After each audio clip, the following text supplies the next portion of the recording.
Sebelum kita memulai pertemuan ini, marilah kita membacakan Bismillahirrahmanirrahim. Semoga pertemuan kita mendapat berkah dari Allah Subhanahu wa Ta'ala. Amin. Materi yang akan kita bahas kali ini adalah bagaimana mengidentifikasi isi dan sistematika surat lamaran pekerjaan. Sebelum kita memulainya, mari kita diskusikan pertanyaan berikut ini. Apa yang kamu ketahui tentang surat lamaran pekerjaan? Silakan tuliskan jawabannya di kertas latihan kamu.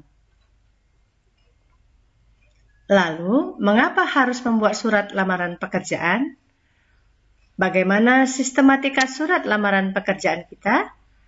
Dan apa saja unsur-unsur surat lamaran pekerjaan tersebut?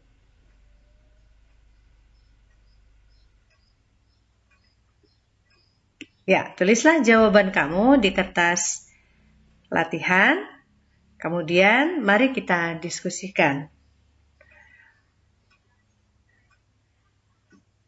Surat lamaran pekerjaan adalah sebuah surat yang dibuat untuk keperluan permohonan bergabung atau bekerja di sebuah perusahaan dengan posisi atau jabatan sesuai dengan apa yang dibutuhkan oleh perusahaan penyedia lowongan pekerjaan tersebut. Ketika kita membuat surat lamaran pekerjaan, maka surat lamaran pekerjaan itu harus memenuhi kriteria atau standar surat pada umumnya. Sebelum membuat dan mengirim surat, kita akan mengirim berkas surat lamaran dan ada beberapa hal yang harus kita perhatikan agar lamaran kita diterima oleh HRD. Berikut, kita akan mempelajari bagaimana tips membuat surat lamaran pekerjaan sehingga surat lamaran pekerjaan kita tidak terbuang sia-sia.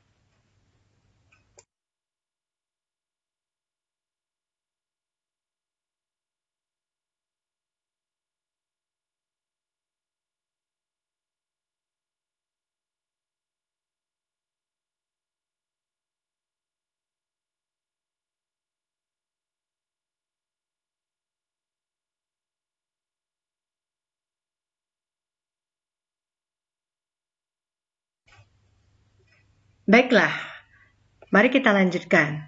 Nah, setelah selesai proses belajar mengajar ini nanti, insya Allah kamu akan mampu mengidentifikasi isi dan sistematika surat lamaran pekerjaan, kemudian kamu dapat menyajikan simpulan dalam bentuk visual yang menarik. Anak-anak sekalian, surat lamaran pekerjaan yang kita susun sangat mempengaruhi diterima tidaknya kita ketika sedang melamar pekerjaan di sebuah perusahaan atau lembaga. Banyak dari kita yang sering mengabaikan format surat lamaran pekerjaan yang baik. Akibatnya, surat lamaran kita hanya menjadi tumpukan berkas belaka. Nah, berikut mari kita bahas sistematika surat lamaran pekerjaan. Yang pertama adalah tempat dan tanggal surat. Kemudian ada lampiran hal, alamat surat, salam pembuka, alinea pembuka, isi yang meliputi identitas, maksud tujuan, menyatakan lampiran, penutup, salam penutup, dan tanda tangan serta nama terang.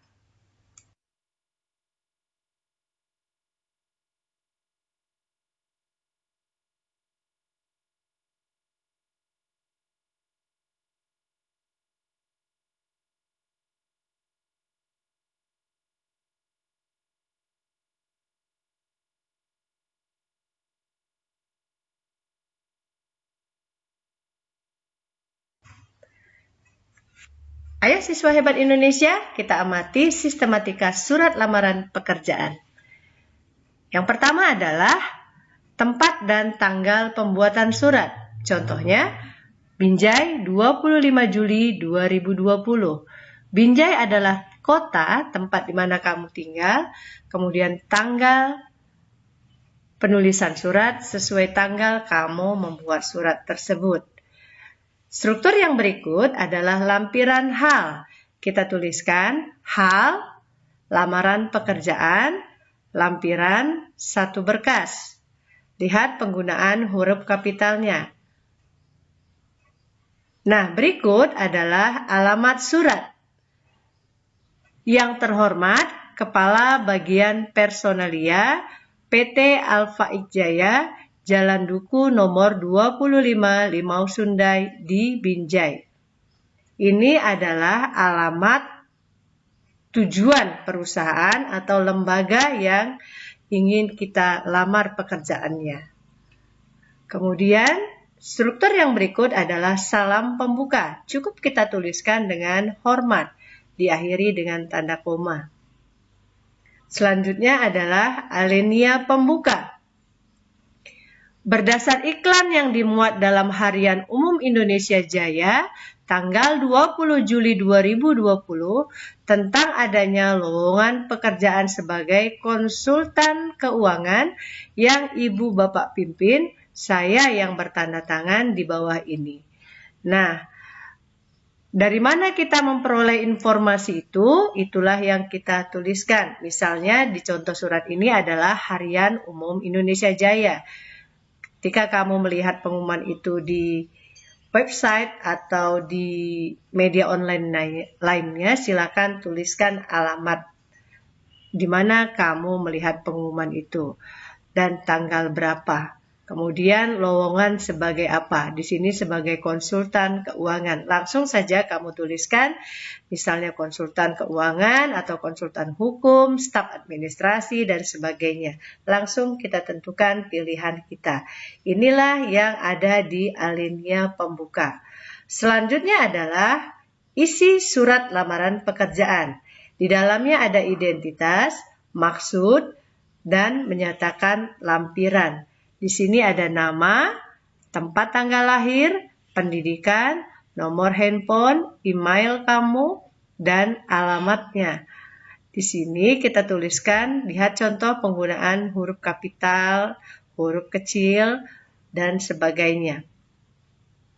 Selanjutnya, sebagai bahan pertimbangan, bersama ini turut dilampirkan, misalnya daftar riwayat hidup atau CV, fotokopi ijazah terakhir dan transkrip nilai, fotokopi KTP, dan seterusnya yang ingin kita lampirkan.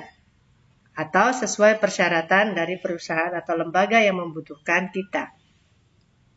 Selanjutnya adalah bagian penutup. Demikian surat lamaran pekerjaan ini saya ajukan. Atas perhatian Bapak Ibu, saya mengucapkan terima kasih. Nah, kemudian ada salam penutup, dituliskan cukup dengan hormat saya, diakhiri dengan tanda koma. Selanjutnya, bagian akhir adalah tanda tangan dan nama terang. Tuliskanlah nama kamu sesuai dengan ijazah, disertai dengan gelar, kemudian tulislah penulisan gelar dengan benar, selanjutnya jangan lupa ditanda tangani.